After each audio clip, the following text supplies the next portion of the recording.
नमस्कार साथियों, मैं मनीष माल आप सभी का आपके अपने चैनल में तहे दिल से स्वागत और अभिनंदन करता हूं। मैं उम्मीद करता हूं कि आप सभी शानदार, जबरदस्त और जिंदाबाद होंगे और आप सभी की कक्षा 12 की जो तैयारियां हैं वो बेहतर चल रही होंगी। तो आज हम लोग पढ़ रहे हैं कक्षा 12 की अर्थशास्त्र में पढ़ रहे हैं समष्टि अर्थशास्त्र का अध्याय 1, जिसका नाम है सिर्फ और सिर्फ परिचय, इंट्रोडक्शन। और आज है उसका लेक्चर नंबर 3। कौन सा लेक्चर है? लेक्चर नंबर 3 है और आज इसी के साथ हमारा चैप्टर पूरा कंप्लीट हो जाएगा।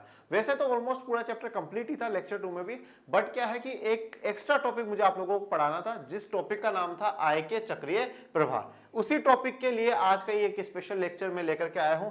मतलब मैं ये कह सकता हूं कि आज का जो टॉपिक है या आज का ये जो लेक्चर है ये हटकर के है। इसको थोड़ा सा पढ़ना ज्यादा जरूरी हो जाता है हमारे लिए, अगर हमें मैक्रो को समझना है, अगर हमें पूरी अर्थव्यवस्था को समझना है, तो आज का लेक्चर बड़ा ही इंपॉर्टेंट है। चलिए शुरू करते हैं आय के चक्रीय प्रवाह को।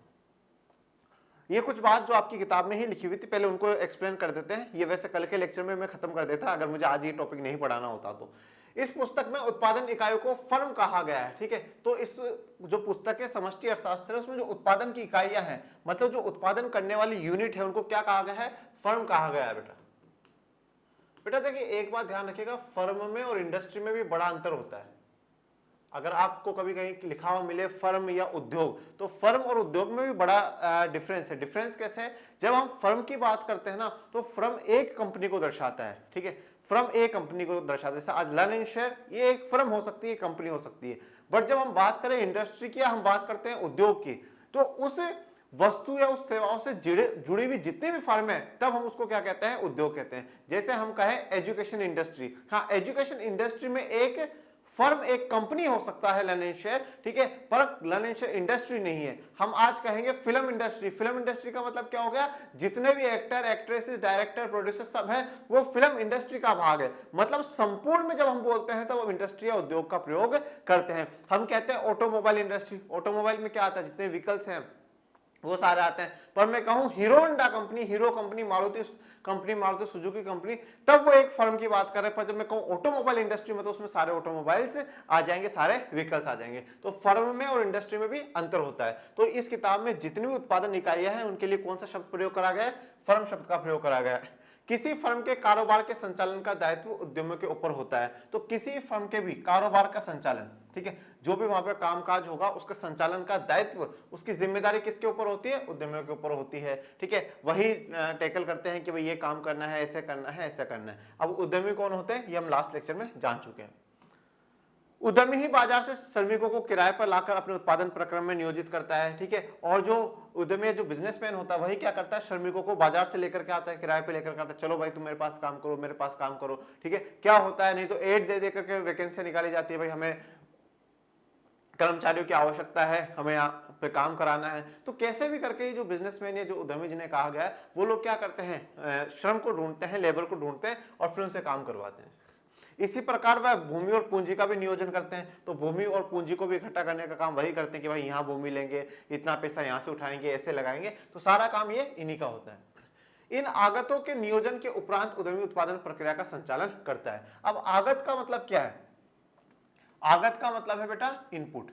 ये जितना जो कुछ लगाना है वो सब कुछ है, ठीक है, जिसमें भूमि है, श्रम है, पूंजी है, सब कुछ। और इन सबके लगाने के बाद जिस वस्तुओं का उत्पादन होगा, उसको हम लोग क्या कह देते हैं? उसको हम कहते हैं निर्गत, या हम उसको क्या कह देते हैं? आउटपुट, ठीक है। तो अब ये सारे आगतों का प्लानिंग हो गए, सारे आगत आ गए, उसके बाद जो है उत्पादन प्रक्रिया को चालू कर दिया जाएगा, उत्पादन प्रक्रिया स्टार्ट हो जाएगी। उनका उद्देश्य वस्तु तथा सेवाओं का उत्पादन कर, जिसे निर्गत कहा जाता है, बाजार में उनको बेचना और उससे लाभ प्राप्त करना होता है। तो जितने भी बिजनेसमैन होते हैं, जितने भी जो मालिक होते हैं, उन ये सारे आगतों को इकट्ठा कर लेते हैं, फिर उत्पादन की प्रक्रिया को चालू करते हैं और उसके बाद जो निर्गत है, जो आउटपुट है, उसको क्या है? बाजार में बेचते हैं और उससे लाभ प्राप्त करते हैं, उससे प्रॉफिट कमाने का काम ये करते हैं, जो कि मुख्य उद्देश्य होता है। इस प्रक्रिया में उसे जोखिम एवं अनिश्चितता का भी सामना करना पड़ता है। अब देखिए, मालिक के ऊपर सबसे बड़ी जो परेशानी होती है वो यही होती है। देखिए, आज कोई मजदूर है, कोई भी कर्मचारी है, वो तो क्या करेगा? अपना काम करेगा और पेमेंट मांग लेगा, लाइए साहब मुझे मेरा पेमेंट दे दीजिए, ठीक है। किसी से कच्चा माल मंगवाया है, वो पेमेंट मांग लेगा। परंतु मालिक का भी निश्चित नहीं है कि कब जाकर के उसको प्रॉफिट होगा, ठीक है, कितने समय में उसको प्रॉफिट होगा, कितने समय में उसकी इंडस्ट्री चल जाएगी, उसकी फर्म जो है, उसकी कंपनी कितने समय में चल जाएगी। तो उसको जोखिम रहता है, ठीक है, कुछ भी नुकसान होने का जोखिम रहता हो सकता है, हानि होने का, लॉस होने का जोखिम हो सकता है, अनिश्चितता का सामना करना पड़ता है कि अनिश्चित, सब कुछ अनिश्चित है, कोई भी निश्चित चीज नहीं है कि हाँ भाई 1 साल बाद तो मैं बिल्कुल लाखों करोड़ों में खेलूंगा, कोई पक्का पता नहीं है कब क्या घटना घट जाए, कब क्या हो जाए। तो आपको मतलब एक तरीके से कह सकते हैं मालिक को रिस्क लेना पड़ता है, मालिक को रिस्क लेना पड़ता है, वो रिस्क लेता है तभी फिर वो क्या है सारे काम करता है, उसको हानि भी देखनी पड़ती है, उसको जोखिम भी उठाने पड़ते हैं, और फिर एक समय जब आता है तो वो बड़ा अच्छा खासा प्रॉफिटेबल पर्सन बन जाते हैं। विकसित एवं विकासशील दोनों प्रकार के देशों में निजी पूंजीवादी क्षेत्र के अलावा राज्य में उसके अनुरूप एक संस्था होती है। देखो तो अभी हम लोगों ने यहाँ तक क्या बात कर ली, हमने दो क्षेत्र देख ली, एक पारिवारिक क्षेत्र जो कि उपभोग करता है, ठीक है, जो कि कंज्यूम करता है वस्तु को, दूसरा फर्म का क्षेत्र जो कि उत्पादन कर रहा है। अब इन दो क्षेत्रों के अलावा एक तीसरा और होता है जिसको हम राज्य कहते हैं, जो कि आसान भाषा में इसको क्या कहेंगे, सरकार कहेंगे। अगर आपके पास पॉलिटिकल साइंस है तो आपने क्लास 11th में कॉन्स्टिट्यूशन वाली बुक में बड़े अच्छे से पढ़ा होगा कि राज्य किसको कहा गया है। भारत के संविधान में जो राज्य को परिभाषित करा गया है वो अनुच्छेद 12 में परिभाषित करा गया है, आर्टिकल 12 में परिभाषित करा गया है, बार में करा गया है, आर्टिकल 36 में भी करा गया है, ठीक है। तो इनमें परिभाषित करा गया है कि राज्य क्या होता है, परंतु अभी हम पॉलिटिकल नहीं पढ़ रहे, इसलिए मैं आपको शॉर्ट में बता देता हूं। सीधा सा आप कह सकते हैं सरकार, जो गवर्नमेंट है वह क्या है, राज्य है। तो राज्य के नाम की भी एक संस्था यहां पर होती है।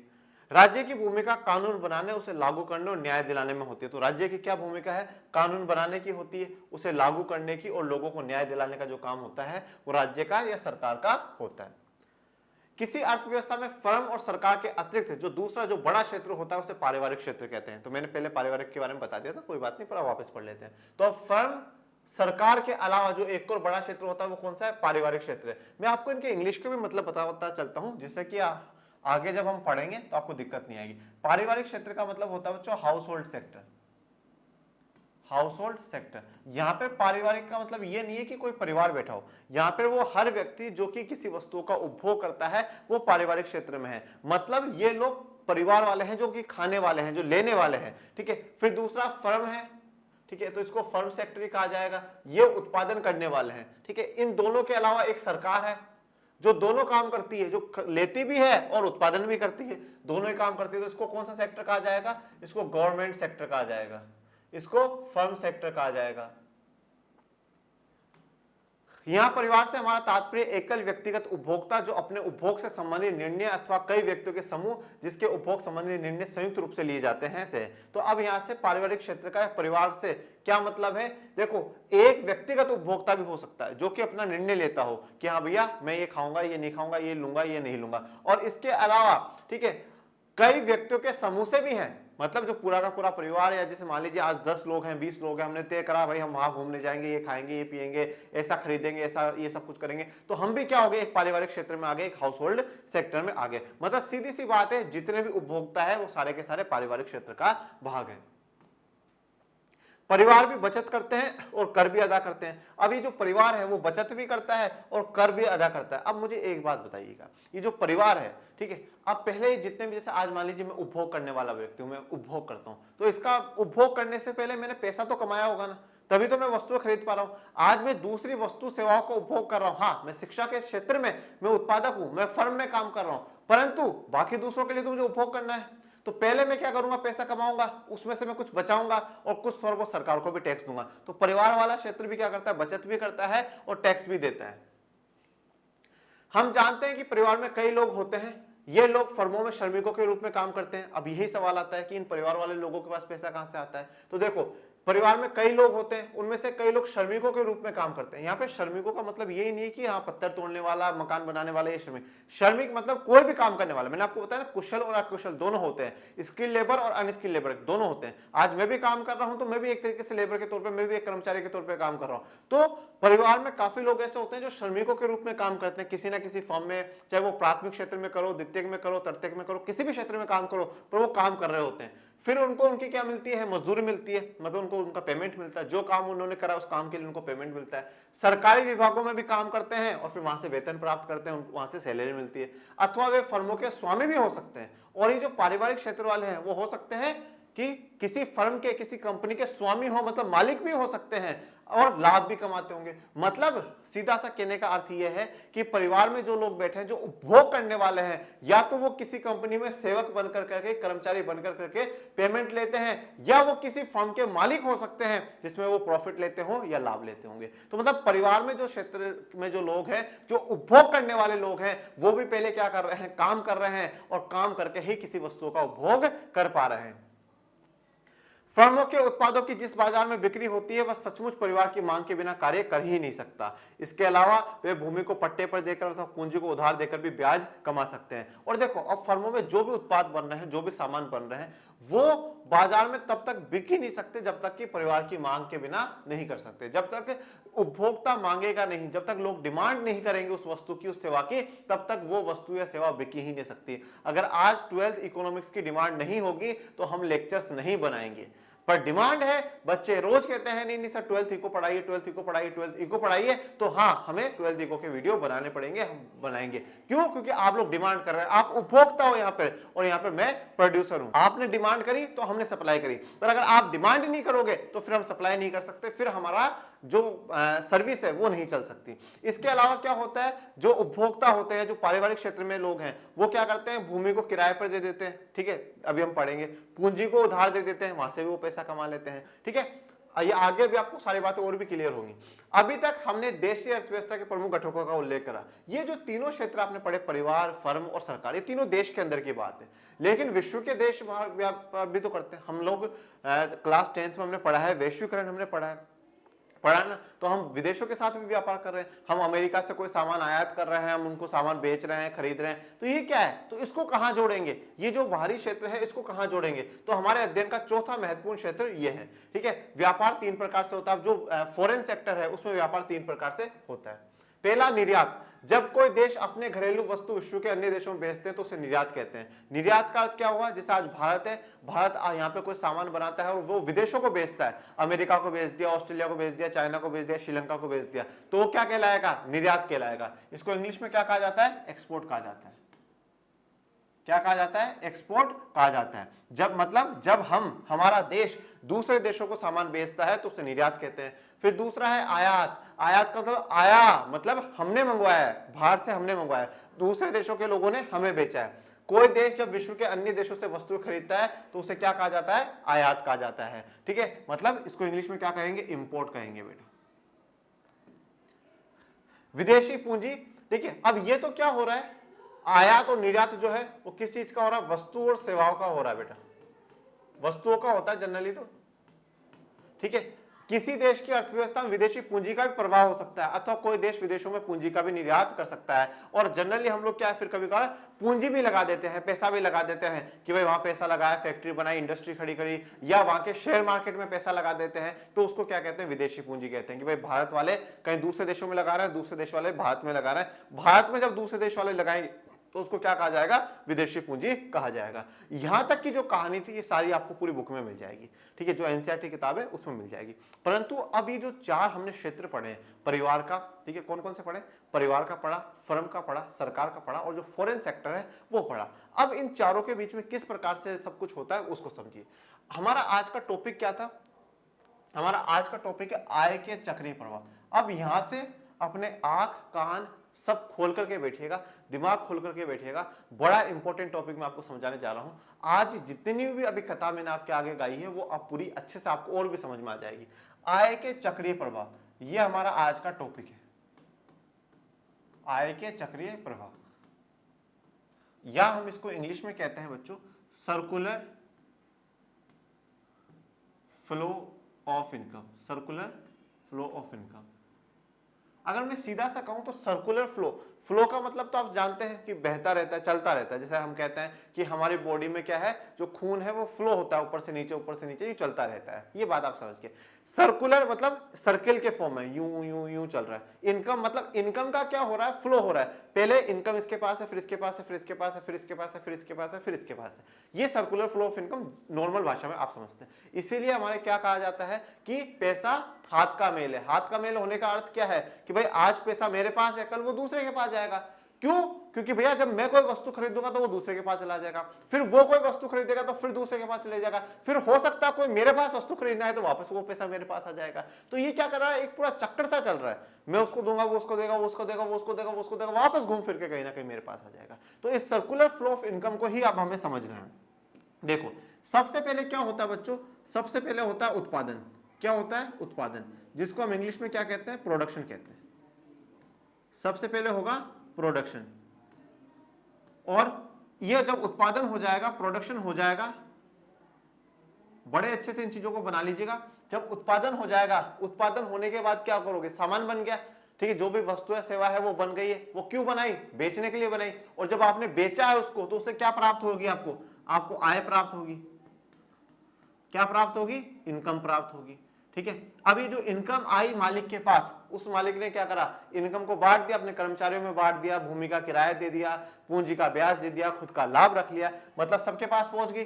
अब ये जो आय आई है, अब एक बात बताइए, मैं आपको पढ़ा रहा हूं, ठीक है, पहले उत्पादन करा मैंने वीडियोस बनाए, ठीक है, मैंने आपकी क्लासें ली, लाइव ली, रिकॉर्डेड ली, ठीक है, उसके बाद क्या हुआ? पेमेंट आया सर के पास, ठीक है, आप लोगों ने कोर्सेज में जुड़े हुए रहते हैं जो बच्चे, वो पेमेंट करते हैं, फिर उस पेमेंट से सर हम लोगों को देते हैं। अब वो पेमेंट ऐसा तो है नहीं कि भाई मुझे 10,000 रुपए मिले, मैं 10,000 रुपए घर पे ले जाकर रख दूंगा, नहीं भाई, मेरे खुद के भी खर्चे, मैं खर्चे करूंगा ना, तो मैं क्या करूंगा? खर्चा करूंगा, मैं व्यय करूंगा, जिसको क्या कहा जाता है? एक्सपेंडिचर कहा जाता है, जिसको एक्सपेंडिचर कहा जाता है। अभी जो खर्चा करा, उस खर्चे से फिर से क्या होगा? उत्पादन होगा।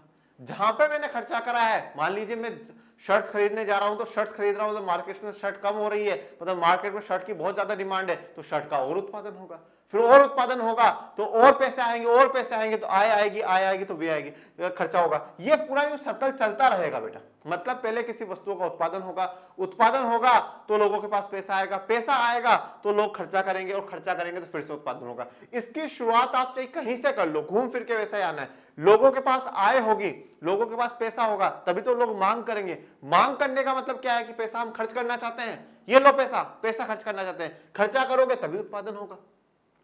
और यहां से शुरू कर लो, लोग खर्चा करेंगे तभी उत्पादन होगा। अब एक बात आप सोचिए, हम लोग घरों में पैसा बचा करके रखते हैं। अगर आप घर में पैसा बचा करके रखते हो, ये हम एक व्यक्तिगत के लिए बहुत अच्छा है। आप सोच रहे हो बढ़िया है, मेरे पास 20,000 जुड़ गए, मेरे पास 40,000 जुड़ गए, 1 लाख जुड़ गए, अच्छी बात है।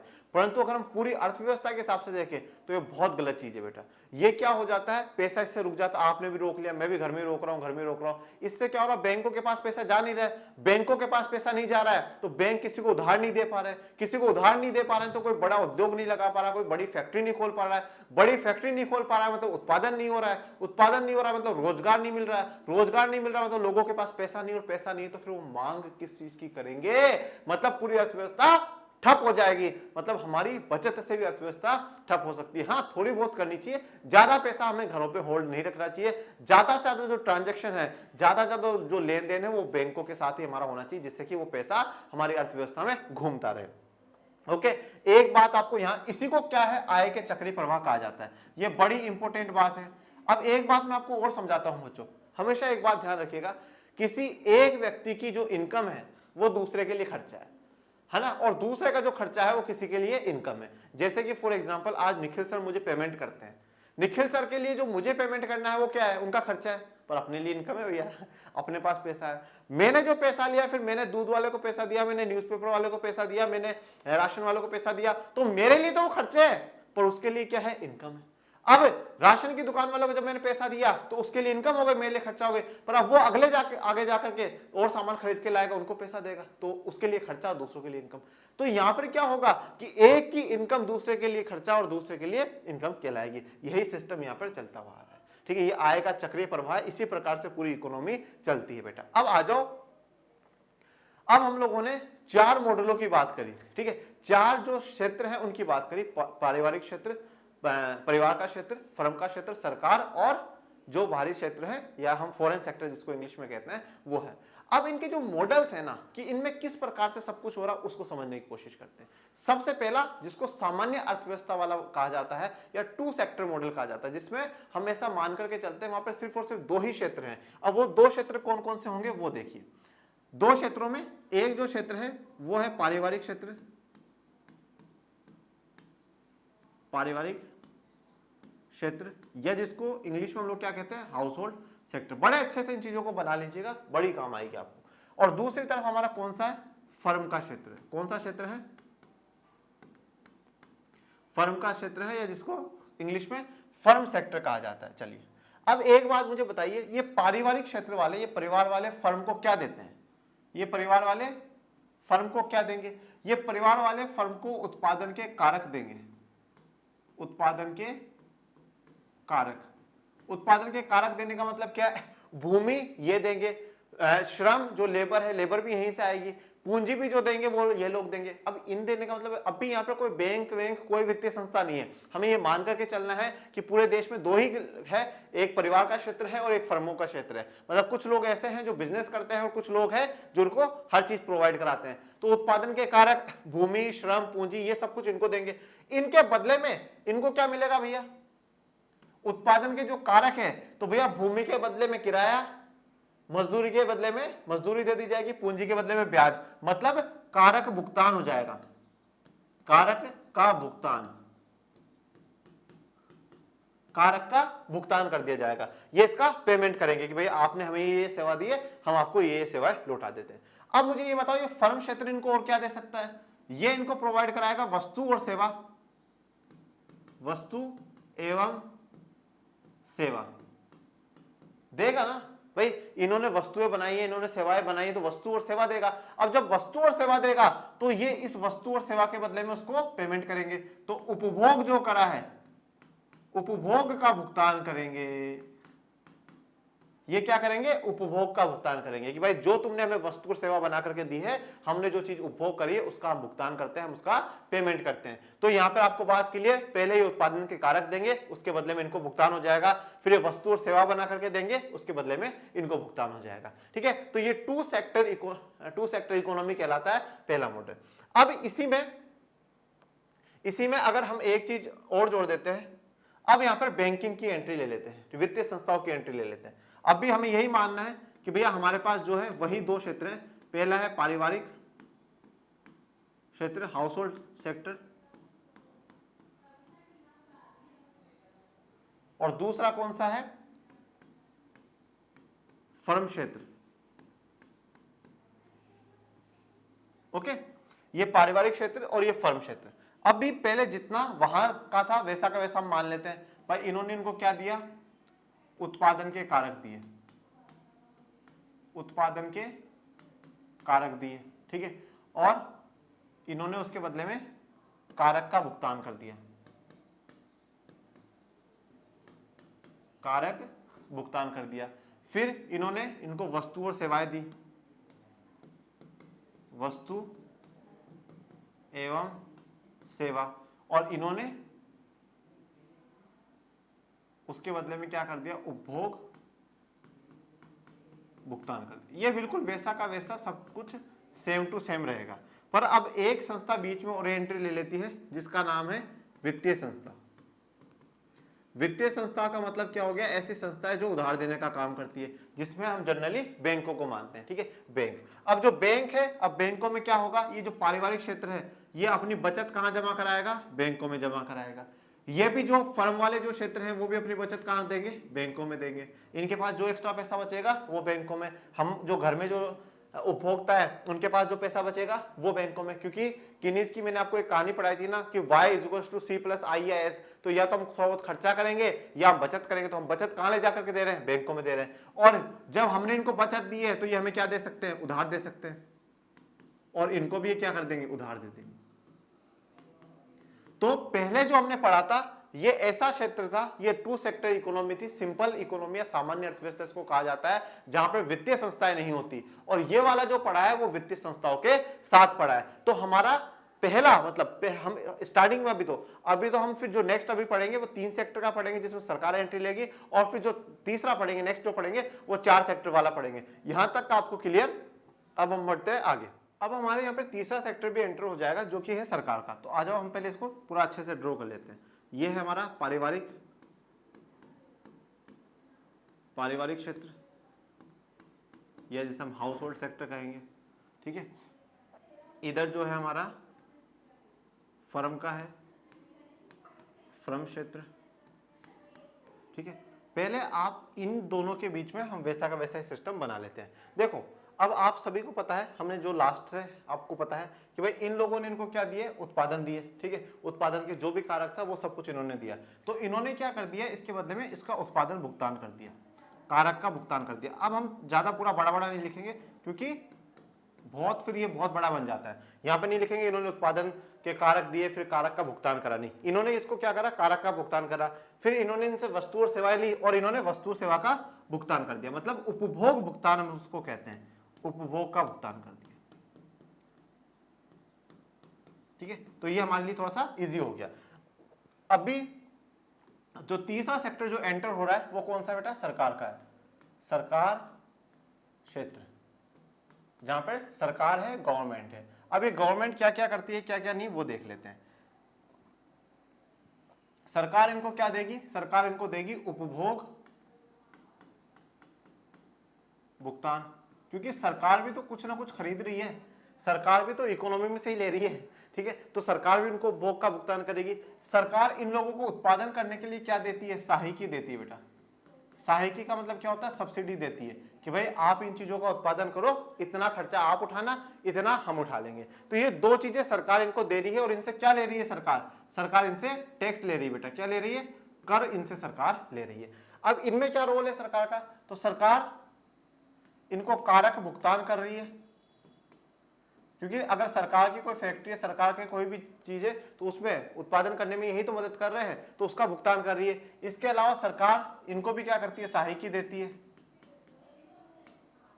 इनको सहायकी देती है। जैसे आप देखते हैं सिलेंडर पे सरकार कहती है 800 आप दीजिए 300 हम देंगे, तो सरकार इस प्रकार से सब्सिडियां भी देती है। अब ये भी इनको क्या कर रहे हैं, कर दे रहे हैं, इनको टैक्स दे रहे हैं, तो ये क्या हो जाता है, ये सरकार का रोल हो जाता है। अब यहाँ पर बीच में एक संस्था है जिसका नाम वित्तीय संस्था है, वित्तीय संस्था। अब वित्तीय संस्था सारी जगह मिलेगी आपको, वित्तीय संस्था। अब ये वित्तीय संस्था क्या कर रही है, वही आ जाओ, ये बचत जमा करा रहे हैं, ये भी अपनी बचत जमा करा रहे हैं, और सरकार भी तो अपनी बचत जमा करा रही है ना बच्चों, सरकार भी तो बचत दे रही है। सरकार का खाता कहां पर है, रिजर्व बैंक ऑफ इंडिया में है, केंद्रीय बैंक में है। अब वो मैंने यहाँ पे ये तो लिखा नहीं कि ये वाला बैंक फला बैंक फला बैंक, मैंने वित्तीय संस्था लिखा है। ऐसी संस्था है जो जमा लेने और देने का काम करती हो, उधार देने का और जमा लेने का काम करती हो, ठीक है। अब ये इनको उधार दे देंगे, इनको भी उधार दे देंगे और इनको भी उधार दे देंगे।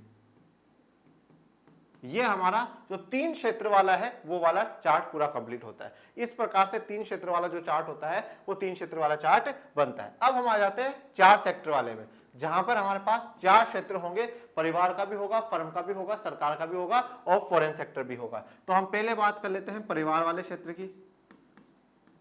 परिवार क्षेत्र, इधर फर्म का क्षेत्र, ठीक है। अब जैसा जैसा पहले पहले बनाते गए हो वैसा का वैसा बना दो, ठीक है। ये इनको क्या देते हैं, उत्पादन, उत्पादन कारक भुगतान। तो जो उत्पादन के कारक दिए थे उसका भुगतान कर देंगे, और ये इनको क्या कर देंगे, उपभोग भुगतान कर देंगे। ये इनको क्या कर देंगे बेटा, उपभोग भुगतान कर देंगे। तो इनका खत्म हो गया। फिर हमारे पास तीसरा कौन सा था, सरकार वाला। तो ये सरकार का क्षेत्र, जैसा वहां पर है बस वैसा ही यहां पर उतार दो, सेम टू सेम कॉपी करना है, डिफिकल्ट नहीं है ये, ठीक है। तो ये इनसे क्या कर रहे हैं, कारक का भुगतान कर देंगे, कारक भुगतान। उसके अलावा सहायकी, और ये इनको क्या देंगे, सरकार को क्या देंगे, कर देंगे, ठीक है। ये इधर क्या करेंगे, उपभोग भुगतान करेंगे। ये जो एरो पर ऐसा एरो बना हुआ ना उसको ध्यान दीजिएगा, ठीक है। इधर एरो सरकार का, मतलब कर किसके पास जाएगा, सरकार के पास जाएगा। उपभोग भुगतान किसके पास जाएगा, फर्म के पास जाएगा। सहायकी जो है वो किसके पास जाएगी, फर्म के पास जाएगी। और ये जो है ये कर किसके पास जाएगा बेटा, सरकार के पास जाएगा, ठीक है। अभी बीच में हमारी एक संस्था है जिसका नाम क्या है, वित्तीय संस्था है, ओके। अब ये वित्तीय संस्था वही, ये लोग बचत देंगे, इनको उधार देगी, ये बचत देंगे,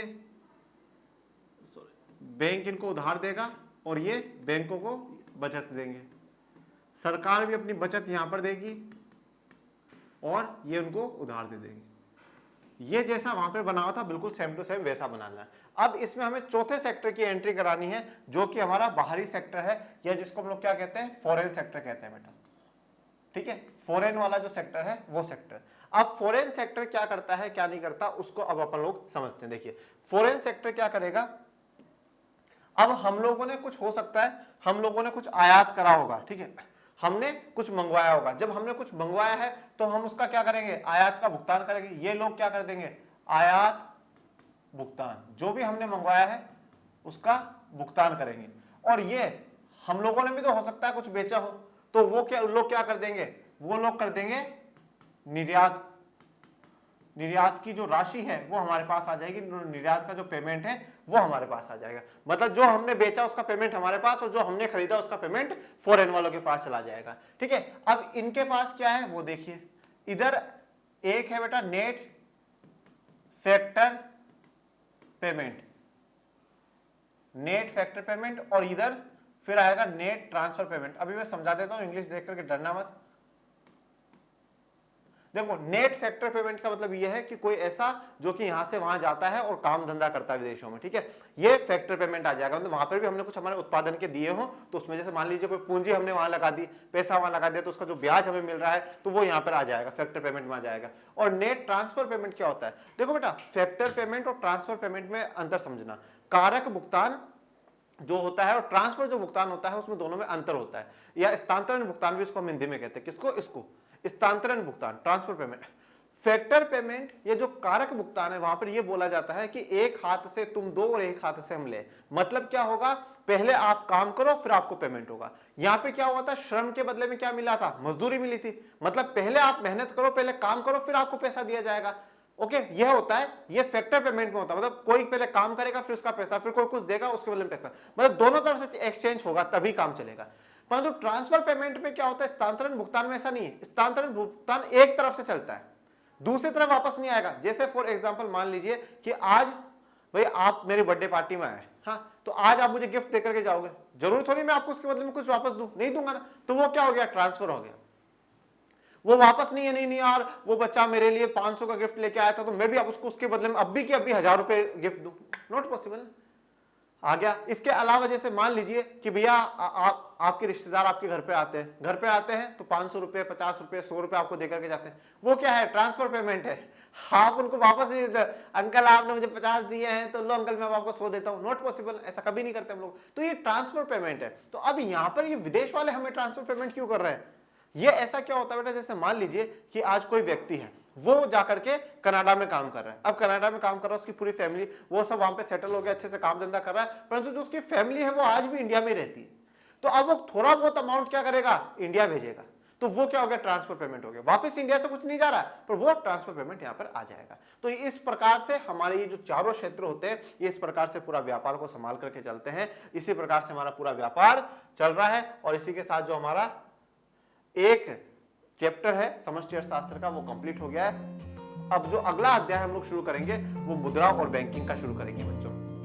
पहले इस किताब के जो इजी से हैं उनको थोड़ा समझ लेते हैं और फिर व्यस्ती तो करनी है वो भी पूरी करेंगे, ये भी कंप्लीट करेंगे। बस आप लोग ज्यादा अपने चैनल को लाइक शेयर सब्सक्राइब कर दीजिए और पढ़ते रहिए, आगे बढ़ते रहिए। मिलेंगे नेक्स्ट लेक्चर में। और आज का लेक्चर कैसा लगा ये जरूर बताइएगा। आपको ये जो चारों जो मैंने चार्ट बनवाया है वो समझ में आया या नहीं, और इनकी बेटा अच्छे से प्रैक्टिस कर लेना, बहुत अच्छे से प्रैक्टिस कर लेना, ठीक है। बना करके आ जाओगे ना तो आपको पूरे में से पूरे नंबर मिलेंगे, ठीक है। चलिए पढ़ते रहिए, आगे बढ़ते रहिए, मिलेंगे नेक्स्ट लेक्चर में। तब तक के लिए थैंक यू सो मच। जय हिंद, जय भारत।